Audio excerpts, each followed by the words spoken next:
Hello everybody, this is a girl Amna aka Amna Millewa. To God always be the glory. We are in Iowa today, coming to you live from the Equatorian Conference. It is so awesome to be here. I'm so excited. This is my first time being in Equatorian Conference, so I get to be able to see, because usually I go to Denka, Nuer, Nuba, all the other tribal conference. This is my first time actually coming from my own roots, and I'm very excited. I have heard so many things from great people, advice. Also, we discuss about the things that are going on also in our country right now to see how we can together come and work together. I am performing tonight. I don't know the location, but we'll put it up. And also, I am representing Miss Face of Africa USA 2013. So shout out to Face of Africa USA. Yes. So please, if this video came out late before the actual day of the conference, I will advise you that please come for the next time. It is very awesome. Not only that you get to be able to see people that you have not seen many times, but this is also an opportunity for you to voice out your opinion, to give us our thoughts and ideas and how we can work together and unite South Sudan. So anyway, stay blessed, and South Sudan way yeah.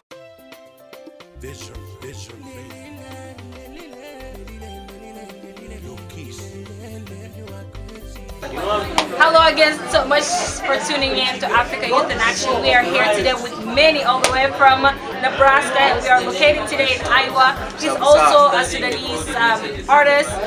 So how are you doing today, Manny? I'm doing wonderful. Awesome. You look good. You look good. Thanks. I appreciate it. You awesome. too look great. Well, thank you. It's great to be here today.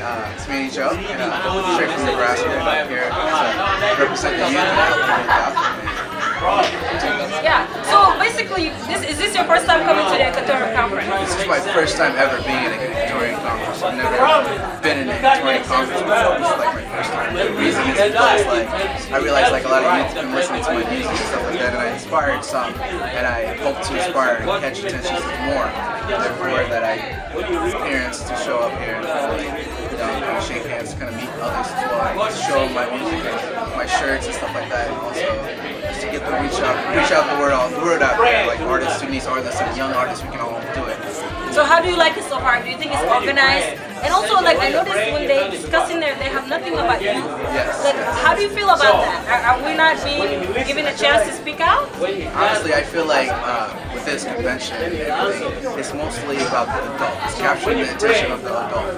They haven't promoted it very well for the rest of the youth. And honestly, with the 40 and stuff like that, they haven't made that exception to be able to youth to be able to afford that. Like, paying $100 to come in an event and they're just sitting down.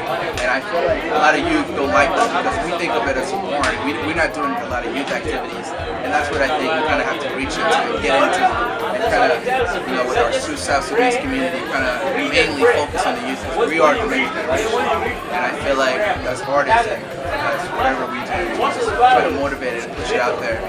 We just try our best, our very best to show out the youth. And especially, I mean, they should. Also, what I noticed too, that they did not give a lot of people opportunity to show their talents. Because we get to be able to meet so many people from all around the state, and this is a great opportunity to be able to show young people in other states the talents that we have. Exactly. And so, how do you feel about it? They're not giving you a chance to even perform. I wasn't planning to perform personally, so I feel kind of like I should be given a chance to, but no complaints because we're here just to show off. It's kind of like show our support, and even though it's not about I support you, you support me. If you don't support me, it's okay. I still support you. I'll reach out to you because together we're still brothers and sisters. And I'm just showing up because this is my Equatorian family, and I feel like we're all unity in some kind of way. We don't, if you don't support me, it's fine. Therefore, I'll support you still, And I feel like we're just growing up as a new country and developing, and also with everything else too. And also, like, I know they're gonna give us an opportunity in there in the conference moment to ask some question. What do you think a question that you would like to ask them and that you would like to hear them? I them to ask more questions towards the end, like seeing what our plan is, or what do we have, or like select kind of like youth leaders as well from different states, and to be like, oh, okay, we're going to do this, and this is what we're going to move on as an Equatorian youth to, you know, it's a development, so therefore we have to develop ourselves, not with only the grown-ups, the elderly people, but also with our younger generation, which is us. We are the future. Therefore, we have to like, I feel like they should really point at the elderly people. At the same time, they should switch it over to us as well, and kind of like look at us and be like, what are we going to do? What's our plan? Instead of always talking about the grown-up plan.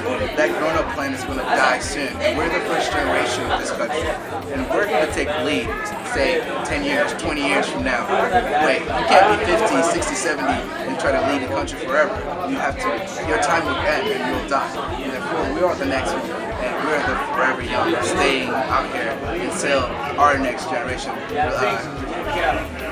downhill, and therefore the new ones will come in and reveal themselves. I mean, and also see that why sometimes they may not give us the opportunity to speak, and you know, and some of us are not even serious, but I think we are serious. I mean, we're here, right? So like, we have youth who are serious, who wants to do and make a difference. Especially some people actually drew all the way 16 hours, including myself from Utah, to this conference, and we paid $100 admission to come in, and not including a hotel. Like 4 days, like $350. Exactly. You know, so they need to be able to listen to us and also hear our opinion. But definitely, so how can we support you as African Youth in Action around the world? How can we support you with your music? I feel like the way you can support me is by really just sharing my music. My music is everywhere. Manny Joe. I'm on SoundCloud, Manny Joe, and I'm on YouTube, Manny Joe, and I am on. If you can just go to Google and just type Manny Joe, you'll find me there.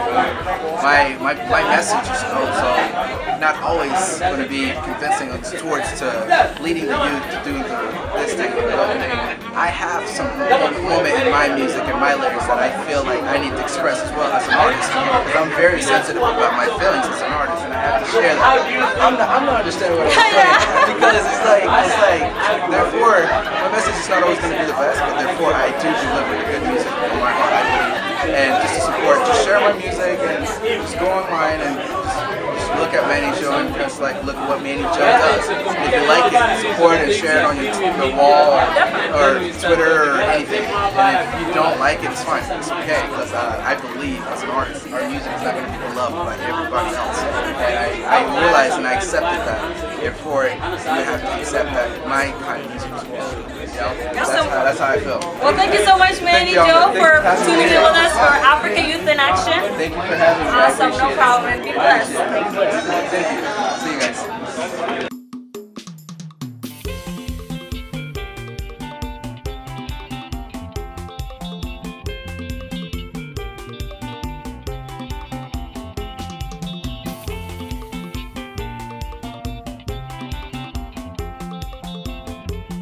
So I noticed that most of the discussion that we had inside, it was more about what's back home.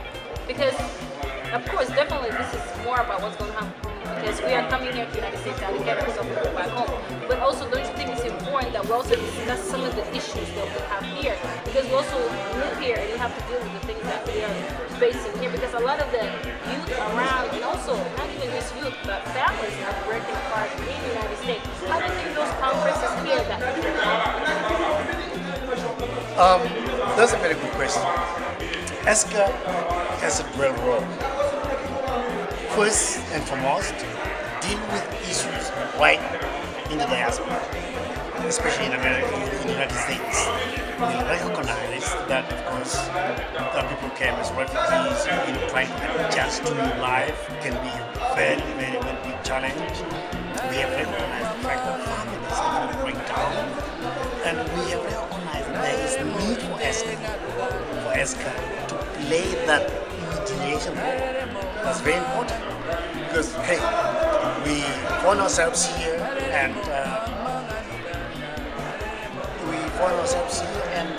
only get ourselves too much into how life is here. You see, we shouldn't forget that we have our own culture. We have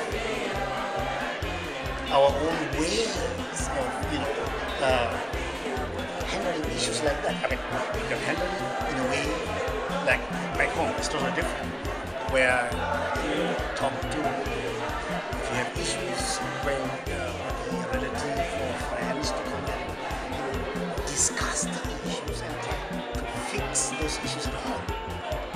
But here, with this legal system here, people want to say, oh, this is America. You know, this is America. This, that. The freedom has led to many breaking it down. Too much. So there has to be the limitation and try to mix the freedom here and where we come from, our cultural background, how we deal with issues. Yeah, I think ESSCA has not done very much in trying to actually trying to play that mediation role, because we are still struggling to make ESSCA in the states very effective, so that the state organizations will be the ones handling those issues. It's very important that states are organized so that ESSCA will also play that advisory role in issues like that. It's very important. No, definitely. And also, I noticed, because I recently moved to Utah, and this is not the first time I attended so many conferences or even meetings, and I noticed a lot of time, like ESSCA is an organization for the whole sz-equatoria, correct? So I noticed too, other states, they decide that they want to open their own organization. So how come is it not that we discuss with other states that we just use the same aspect and just have it in different locations? Why is that not happening?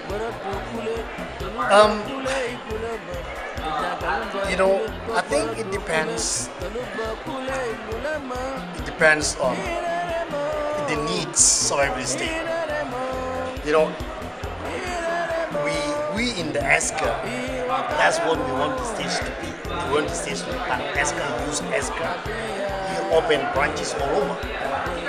But then, ESSCA at the moment is a little bit is struggling. ESSCA needs to be supporting those states, whether with material or ideas or financial. ESSCA is struggling until ESSCA gets on its feet, and then be able to actually sponsor programs in the states. States will be, some of the states will think, it is better that we have our separate office, whether it's affiliated with ESSCA or not, but we very much encourage the states to affiliate themselves with ESSCA USA, so that tomorrow they will get better in terms of executing programs. We'll be able to support. Say, for instance, Utah has a problem that, we need a center. If ESSCA has the resources, why not? That is an affiliate of ESSCA in Utah. We should assist them in finding a center for the Equatorians who are there. So I think, yes, at the moment it's very difficult. It's very difficult, that's why there are many states that are not organized. There are states that are organized, but they're struggling. And also, when you say struggling, what do you mean? You mean financially or just? I would say financially, because you cannot run an organization without the finances. ESSCA has been for 14 years in existence. ESSCA has depended mostly on resources donated by individuals like you and I. We have come up with a suggestion that ESSCA should be a membership base where you pay your dues, you become a member. That doesn't mean that Equatorian always not pay. Can be a member of ESSCA, but not an active member of ESSCA. You see, we need people to contribute. Contribution. Very, very. And also, I saw the letter from the organization for us, the members, and also if you're not a member to sign up, and also they had a fee of $24. And then at the end of the letter, it mentioned about, we would like donation from $2 up. And then I was kind of a little disappointed that we're asking, up to $2. Does that mean that we are not even willing to give that? That's why we went that low? Because today, for example, many people drew from different states, and we paid $100 and plus hotels, so we are willing. So how are we putting our expectations so low? Because if respect is so low, we will give more. Africans, if you can push us, we'll go to that next level. So how can we push it to the next level? That's a good question. We pushed it that low simply because it has been very different in the past. The membership fee was $5 a month. You see, $5 that I could go with friends and even spend $100 in a day. Yeah. Or not in a day, in a few hours. Why is it difficult for me to take that $100 and just give to ESSCA? That, you know what? This is my donation. This is my contribution. You see, the $2 is to get a big number. If you can afford to give more than $2, that's why. You see, it is to get at least a bigger number to become members. Assuming we have 1,000 people who have paid the membership, multiply that $24 that is per year. You see, multiply by 1,000 people, you will get an amount that can carry out a project. Little is better than nothing. Than nothing. That's why we went that low. But those who can afford, they can go higher. Yeah, that's right. Yeah, that's right. That's okay, right. and also, I noticed other states are struggling to keep the Equatoria people together, or even the office together. Do you think it would be good if ESSCA decided to come with a team where in the office, if another state would like to open ESSCA organization, that they go there and actually train the people and help them, because it's the same system that just carries on. Because of limited resources, but he had to actually reach his pocket. That is how challenging it has become. Where he uses resources to reach out to those states. If we have the resources, if members are very active enough to contribute, we can do a lot of things. Like making sure that ESSCA leadership in all the other states that want to organize, the leadership of ESSCA and USA can go there and advise, give them the direction, and so forth. Even ESSCA will have a leadership conference where only leaders from the states that are organized, they come together and then have a workshop.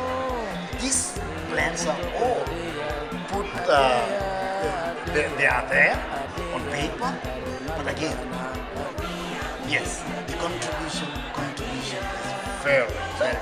So don't you think that if we're having a hard time getting money from our own, don't you think we should reach out? Because there are other organizations who are willing to help the Sudanese community if they have everything in plan. Do you think we should reach out to them, or have we reached to them? We have reached out to a few organizations, but we haven't gotten any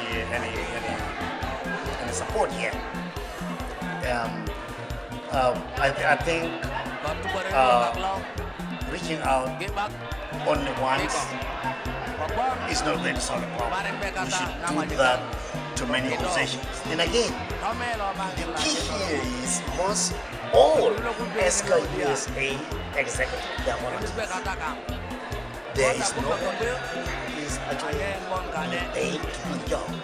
So the first goal ESSCA is trying to do is, if the membership fee is collected and we have enough money, we could employ somebody who will be an executive director, not necessarily from South Sudan, not necessarily from Equatoria. Somebody who knows how to write grants, and then that will be his job.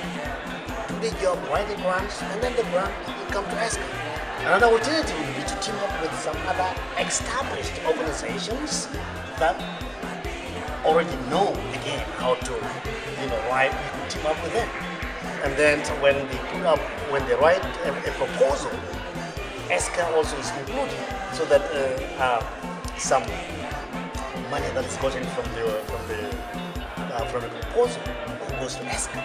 For ESSCA to run its activities, maybe get somebody. So that's very important.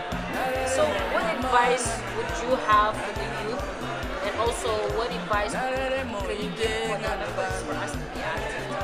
Into the youth is that the youth Equatorians who are here, it is not going to be very easy for all of us to go back. Definitely that is not going to happen. The youth should know that Equatorians are going to be here. So it is good to be active, support ESSCA, because ESSCA will be there for generations to assist. It's very important. And also the members. Yeah, and also the members. Yeah. The members is the same thing. Yeah. Membership, be very active, contribute, not only financial, but financial, of course, is what we need, but also contribute with ideas. How can we improve ESSCA? What is missing that should be there? The youth, they are there. We need their contribution, we need their suggestions. It's very important. And above all, their participation. They have to be actively participating in moving ESSCA to the next level. That's the advice. And again, as you have heard, Tunda, yes. I have mentioned that we need to work together and we need to give. Because how can we ask for help and not even help ourselves? So definitely, guys, this is an opportunity for us, not just the older, but also the young people to carry on what to us. We cannot just drop it last minute. We have to give. I notice many times that when it comes to our own kind, we don't give even $5. But I'm willing to, an American person or other race, ask me for that. I'm willing to give. So how to work together?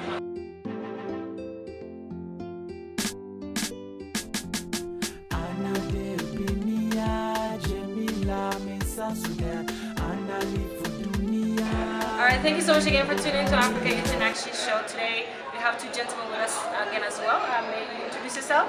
My name is Emmanuel Marcelino. I'm from Minnesota, and currently came here for the interview first time for this conference. So it's great so far. Awesome.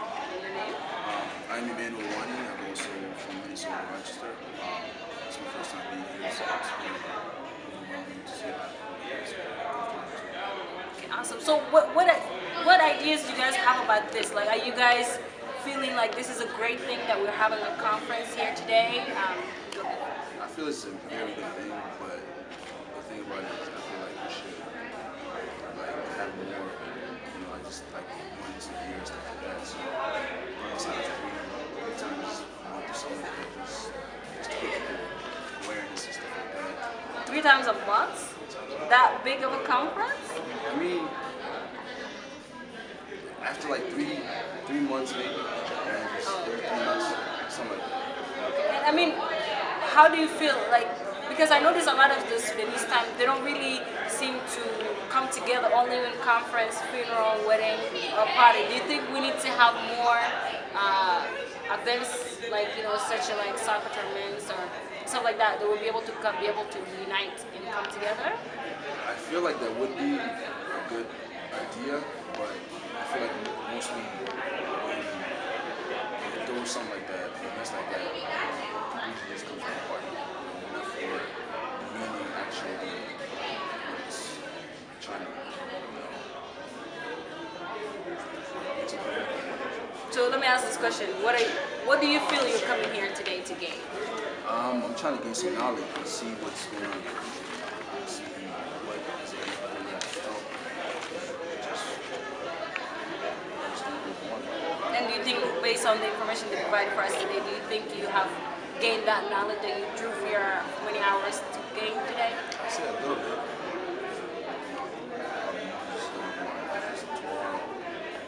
Such as what? Like, what do you feel like you haven't gained yet? I just want to understand way more, because I don't live in that. So I feel like they know a lot more stuff than me, and you can't really just expect to explain it off just words. So it would be really nice to just have them like 2 minutes on me. Just experience it all. So. Awesome, well thank you. And also, how about you? How do you feel about this conference? Have you gained enough knowledge today that you think it will give you the drive to be able to make a difference? Yeah, definitely. I think this conference is great so far. I know there's a lot of opportunities to go ahead and gain more knowledge. First of all, to start, explaining about the history, about the past. Not a lot of us know what's the history is going on. Most of us know that there's a war, and most of our family flew here to evade the war and to get a better education so we can better ourselves. And sooner than later, go back and help out the country. But the point that I've seen here so far that have been missed, rather than targeting the youth to go ahead and help out and go back to go see what's going on. They're speaking about the issues of what's going on right now, rather than trying to invite more youth into it. As we see right now, most of the youth, they're not inside trying to get more knowledge, rather they're hanging out outside. So it seems like the purpose is different. Rather than listening and trying to see what's going on with the conference, what's going on back home. Because these people flew from a different part of the world, just trying to figure out what's going on right now. But yet, us youth, we're living here. The culture is not the same anymore, because now you got everything available to you. You got your rights, you got all these things. So most of them, they're not gonna try to go back so they can help out. You got this better thing right here, and you got nothing at home. So which one would you choose right now? So given the chance of the opportunity right now, most of them choosing the lifestyle they have right now. So they're not trying to go out there, step out of the comfort zone, so they can go ahead and listen to what's going on. So eventually, sooner than later, go back and come and help out. But as far as for me, I think it's a great opportunity right now. And again, a lot of knowledge, trying to figure out first of all, about the history of what's going on, and the current situation of what's going to happen, and then the future of what we're trying to gain, trying to unite first of all, the whole 32 tribes that we have there, and then spread it to the whole South Sudan. So far, I think it's great. I'm just waiting for the third session. We had 2 sessions so far, so the third session probably just gain more knowledge as well, and hopefully prepare more questions for tomorrow and such. Yeah, and also you brought a good point where we didn't allow youth to be able to speak out in there. Like, do you think maybe we're not voicing our voice to them to give us that chance, or it is them who's just not giving us a chance at all? I think for that, I don't think it's them not giving us a chance. Probably we did not voice an opinion to start with, because most of the time the conference is set for a certain purpose. Trying to go ahead and unite these different tribes, trying to inform what's going on for the past couple of years, what's going on so far. But yet, I know each tribe is supposed to be bringing the youth together, because I know there's a couple of tribes that have tribal meetings around the states individually, and then like each tribe is supposed to have their own youth representative, so they can go ahead and try to speak up at those conferences. So I think it goes both ways. So do you think, how many people do you think are able to go ahead and speak? And if are you one of them, and are you gonna also, promote other young people to do the same? Or, I mean, somebody has to do that first step. All right, well, I haven't spoke yet because, given the time frame that we have, first of all, we didn't start at the right time, so we're running behind schedule, first of all. And most of a lot of us raising our hands so we can speak, ask a question, yet they're choosing the older people rather than the younger people, because they've been through most of it so far. And most of us, like for me, for example, I speak for myself, I have not been through most of the struggles that have been going on back home. So I see my parents talk about it, but yet, so with that given the chance, if I raise my hand, I don't have that much to relate about it, but yet from what I hear from the stories. But yet on the other hand, they've been through that struggle. They're trying to figure out what's going on next, so they probably get the upbringing. So we're kind of underrepresented, so I think that's probably a little minor issue, but In a way, it is, but I also say that, you know, some of us never went through or did not experience the war, but even if we did not experience, the war affects every individual in a different way. Even our generation is affected by what happened back then, and even right now in our South Sudan, even though we are in America, we are being affected. So in a way, you know, that we as youth, we need to speak out. We need to. I actually wrote a question when they were passing out the notes. I wrote a question and I questioned, how can youth become part of this leadership? How can we, when we come to the conference, we feel that, oh, hey, we have a voice, we have something to say, not only about what's going on here, but also back home. And also I think too, it's good when the youth, you know, once we have a leadership or office, even that we don't just stay here, we will also go back home and try to communicate with other people there, because we may only hear the stories and not really feel the actual what's going on back home. Well, thank you guys so much again for this opportunity and be able to interview with us with the African Youth in Action. So again, go ahead and say your name. My name is Emmanuel Marcelino. Once again, I'm from Rochester, Minnesota. And I am Amna Millewa, and this is Africa Youth in Action.